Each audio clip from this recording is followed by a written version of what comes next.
حضور جب آئے جلوس بنتا گیا، اپنے مقاموں سے انبیاء آتے گئے، اور پھر سارے جو تھے مسجد اقصیٰ میں آپ کی بیجا نماز پڑھ کے وہ اپنے مقاموں کی طرف تشریف لے گئے، حضور مکہ کی طرف آ گئے۔ انہوں نے اس کا حل یہ کیا کہ واپسی پر ہوا، مگر میں نے جب مزید تحقیق کی تو دیکھا کہ سرے سے ذکر ہی نہیں صحیح حدیثوں میں کہ وہ مسجد اقصیٰ میں نماز ہوئی، اس لیے وہ روایتیں جنہیں میں آسمان کا ذکر ہے وہ زیادہ معقول کہ سارے انبیاء کا اجتماع آسمان پر ہوا، وہاں آپ نے ان کی امامت کرائی۔ جو قبر میں دیکھا وہ دوسرا موقع کہ آپ گزرے اور آپ نے دیکھا۔ اب رہ گیا سوال آپ کا کہ آ جا سکتے ہیں، کوئی بندش نہیں، آنے میں اب بھی کوئی رکاوٹ نہیں، اللہ کی مرضی ہے۔ اگر کسی نبی علیہ السلام کو وہ اجازت دے، پہلے ہوں یا حضور علیہ السلام ہو، اور وہ چلے جائیں وہاں، تو دین اس میں کوئی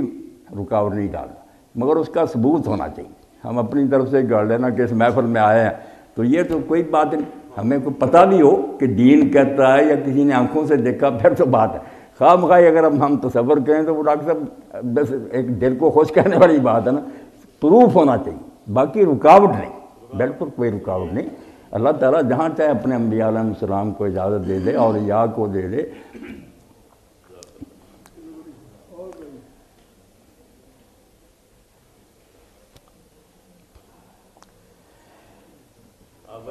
میرا ایک سوال ہے چھوٹا سا، جی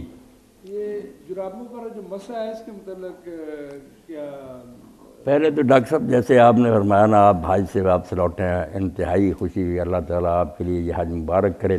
میں وہی دعا کروں گا جو حضرت عبداللہ بن عمر رضی اللہ تعالیٰ عنہ جب کسی حج کرنے والے سے ملتے تھے نا، تو یہ ریکارڈ ہی ہو جانی چاہیے، پیاری دعا کہ جب ملے آپ تو اس سے کہیں بر اللہ حجہ کا وقابلہ نسک کا واخلف نفقت کا،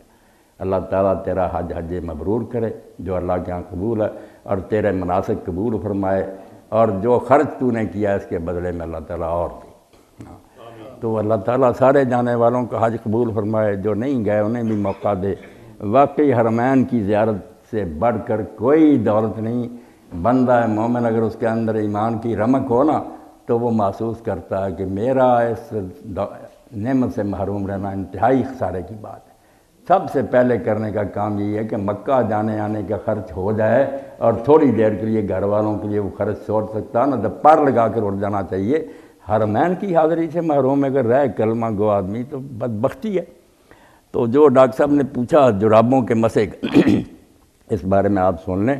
دین اللہ کا آسان، الدین و یسر، حضور نے فرمایا اللہ نے دین آسان اتارا ہے۔ خود قرآن میں اللہ کہتا ہے یرید اللہ بکم الیسر، اللہ تمہارے لیے آسانیاں پسند کرتا ہے، تنگی نہیں دینا چاہتا، اس لیے نرمیاں اس نے بہت رکھی ہیں، اور وہ رخصتیں جو ہے نا بالکل کھلے دل سے قبول ان کو کرنا چاہیے، خوش ہو کر کریں کہ اللہ تیرا انعام ہے، تو نے اپنے رسول کے ذریعے ایسا آسان دین اتارا، بجائے کہ ہم یہودیوں کی طرح کریں کہ اللہ نے کہا کوئی گائے ذبح کر، کوئی گائے پکڑتے ٹھیک تھی مگر کہنے لگے کس عمر کی ہو، کس رنگ کی ہو، فلاں، اپنے لیے دین کر لیا مشکل۔ اللہ نے واقعہ اسی لیے سنایا کہ مین دیکھنا نہیں کرا کرو، تو اللہ نے یہ حکم دیا کہ پاؤں ننگے ہیں تو دھو لو۔ پاؤں اگر آپ نے کسی چیز میں لپیٹے ہیں، وہ چمڑے کے ہوں، خفین موزے، کپڑے کی جرابیں ہوں، جورابین اس کو کہتے ہیں، کوئی چیز ہونا، اللہ کہتا میں نہیں کہتا کہ اتارو۔ اگر وضو کر کے آپ نے پہنے تھے نا، تو وطن میں رہتے ہوئے آپ ایک دن ایک رات اگر نہیں اتارتے تو جب وضو کا وقت آئے اوپر ہاتھ پھیر لیں، گیلی بھی نہیں کرنا کہ زیادہ کئی لوگ نہیں مسا کرنا جانتے، اوپر نیچے پاری لگاتے، فائدہ کیا ہوا، ساری جرابیں گیلی ہو گئیں تو پہلے سے مصیبت بڑھ گئی۔ صرف انگلیوں کی لکیر، انگلیوں سے لے کر نا پنڈلی تک اس طرح ہاتھ کھینچ دیں، بس مسا ہو گیا، بالکل ایسے ہی ہے جیسے آپ نے ننگے پاؤں دھونے تھے، اتنا ہی ہے اس کا ثواب ہے۔ رسول کریم علیہ السلام سے واضح ہے۔ اب موضوع کی بات کرتے ہیں، موضوع کا لفظ تو الگ ہے، وہاں خفین جوربان الگ ہے کہ اللہ کے رسول نے جرابوں پر بھی مسح کیا ہے، موضوع پر بھی مسح کیا، اور 14 کے قریب صحابہ ہیں جن کے نام حضرت امام ابو داؤد نے لکھے، ابن حزم نے، جو بالکل کپڑے اور دوسری اونی جرابوں پر مسح کرتے، بس وضو کر کے پہنی، اس وقت جب آپ نے پہنی تھی آپ وہ وضو تھی۔ پھر جو ہے نا وطن میں ہوں تو ایک دن ایک رات، مسافر ہیں تو 3 دن 3 رات آپ کے لیے رخصت ہے، آپ ان پر مسح کر سکتے ہیں، بالکل جائز۔ اس پر پورا رسالہ علامہ جمال الدین مشکی نے المس والجوربین لکھ دیا، اردو میں اب اس کا ترجمہ بھی ہو گیا، اسی پر ہے کہ دیکھ لو کتنی حدیثیں جرابوں پر مسح کی اور صحابہ نے کیا۔ ہاں، ایک اور میں پوچھ لیتا ہوں، ہمارے اہل حدیث بھائی نماز تہجد کے لیے اذان دیتے ہیں اور فجر کی اذان اور تہجد کی دونوں اذانوں میں اذانوں کو لوٹاتے بھی ہیں، تو کیا یہ حضرت صلی اللہ علیہ وسلم کی صلی اللہ علیہ سنت کے وسلم مطابق ہے یا صحابہ کرام کی سنت کے مطابق ہے؟ تہجد کے لیے جو اذان ہے نا کہ لوگوں کو جگایا جائے کہ وہ تہجد کی نماز پڑھیں، یہ تو ڈاکٹر صاحب دین میں نہیں ہے، نہ اللہ کے رسول نے دی، نہ کوئی آپ کے صحابہ نے دی۔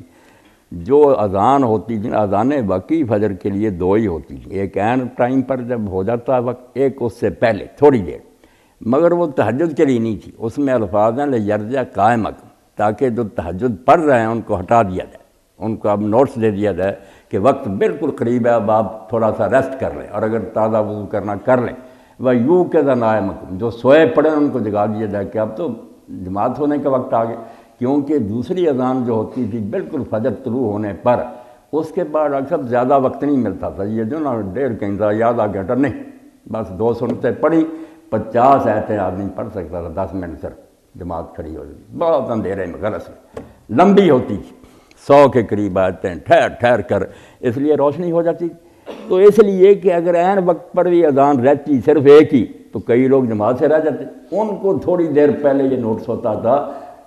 اسی لیے حدیث میں آتا کہ فرق اتنا ہی تھا کہ ایک مؤذن اترتا تھا دوسرا چڑھ جاتا، کوئی زیادہ فرق نہیں تھا۔ تہجد لوگ پہلے اپنے شوق سے پڑھ رہے ہوتے، ان کے لیے آتا کہ ان کو ہٹایا جائے یہ اذان، اور وہ چونکہ بالکل تھوڑے فاصلے سے ہوتی تھی، لوگ کئی مرتبہ رمضان شریف میں پریشان بھی ہو جاتے تھے کہ اذان ہوگی اب کھانا چھوڑ دیں۔ آپ کو پھر یہ وضاحت کرنی پڑی کہ بلال جب اذان کہے تو کھانا پینا نہ چھوڑو، وہ ابھی رات ہوتی ہے،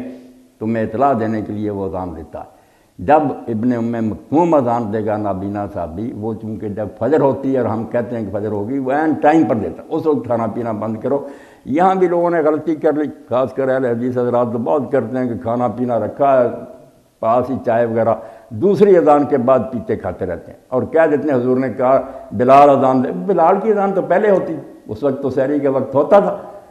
بات تو ابن مکتوم کی تھی کہ جب عین ٹائم پر اذان، اس کے بعد آپ نے کب اجازت دی ہے؟ وہ تو ایسے ہی ہے جیسے آپ مغرب سے 1 سیکنڈ پہلے کھا لیں، جیسے وہ تباہی ایسے ہی ہے، شروع ہو گیا روزہ آپ کھا لیں۔ وہ بلال رضیوں کی اذان جو پہلے ہوتی تھی 10-15 منٹ، اس کے بارے میں کہا کہ بلال کی اذان پر کھانا پینا نہ چھوڑو، وہ ابھی رات ہی ہوتی ہے، اور جس غرض سے وہ دیتے تھے کہ تہجد والے ہٹ جائیں اور سوئے اٹھ کھڑے، تہجد کے لیے الگ اذان نہیں ہوتی۔ جس نے بھی یہ باب باندھا نا عنوان یہ ڈاکٹر صاحب کہ فجر کے لیے، فجر ہونے سے کچھ دیر پہلے اذان، فجر کے لیے اذان تھی تھوڑی دیر پہلے، ایسے ہی سمجھیں جیسے حضرت عثمان رضی اللہ تعالیٰ نے جمعہ کے لیے 2 اذانیں تجویز کر دی۔ آپ کے زمانہ میں اور حضرت ابوبکر عمر کے زمانہ میں ایک ہی اذان ہوتی تھی جمعہ کے لیے بھی، مگر ہوتی تھی عین ٹائم پر، شوق سے لوگ عید کی طرح صبح سے نہا دھو کر غسل کر کے کپڑے پہن کے مسجدوں میں ڈیرا لگا لیتے تھے، نفل پڑھ رہے ہیں، قرآن پڑھ رہے ہیں، درود شریف پڑھ رہے ہیں۔ جب دن ڈھلتا حضور ممبر پر بیٹھ جاتے، اذان ہوتی، خطبہ ہو جاتا، لوگ جاتے تو ابھی سایہ بھی دیواروں کا نہیں ہوتا تھا، مگر جب شوق گھٹ گیا اور مدینہ ہو گیا بڑا،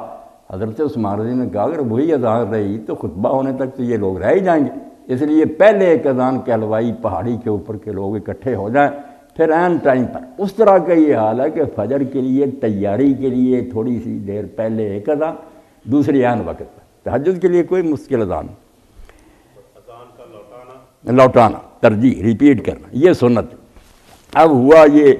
کہ مدینہ منورہ نے کھلے دل سے اسلام کو قبول کیا، جنگ کی نوبت نہیں آئی، خود مدینہ کے لوگ مکہ معظمہ گئے۔ اب بھی یادگار مسجد عقبہ میں وہ مسجد بیت العقبہ موجود ہے جہاں حضور علیہ السلام نے مدینے والوں سے بیعت لی، انہوں نے شوق سے اسلام قبول کی، یہاں دہرانے کی ضرورت نہیں پڑی۔ بلال رضی اللہ جو اذان کہتے تھے وہی جو ہم عام یہاں کہتے، مگر مکے نے بڑی مخالفت کی اس کلمے کے دشمن رہے کہ اشہد ان لا الہ الا اللہ نہیں مانیں گے، اللہ اکبر کو تو مانتے تھے کہ اللہ بڑا ٹھیک ہے، مگر جب بات آتی کہ اس کے ساتھ شریک کوئی، وہ تنہا کائنات کا مالک کرتے نہیں، اس نے بہت سے شریک رکھے ہوئے ہیں، اس کے پیارے ہیں، وہ چلا رہے ہیں کاروبار، شریک مانتے، اور اشہد ان محمد رسول اللہ کو نہیں مانتے تھے کہ تجھ کو پیغمبر نہیں مانے۔ جب فتح ہوا تو چونکہ طاقت کے ساتھ تھوڑا کیپٹل تھا، 10,000 کے لشکر نے قبضہ کیا تھا، اس لیے حضور نے جب مؤذن مقرر کیا حضرت ابو محذورہ کو تو فرمایا اس شہر میں دوبارہ کہنا، 2 بار یہ کلمے دہرائے جائیں گے، پہلے اشہد ان لا الہ الا اللہ 2 بار کہو، اشہد ان محمد رسول اللہ ذرا ہلکی آواز سے، پورے زور سے نہیں، بعد میں پھر پورا زور لگا کر ایڑیاں اٹھا کر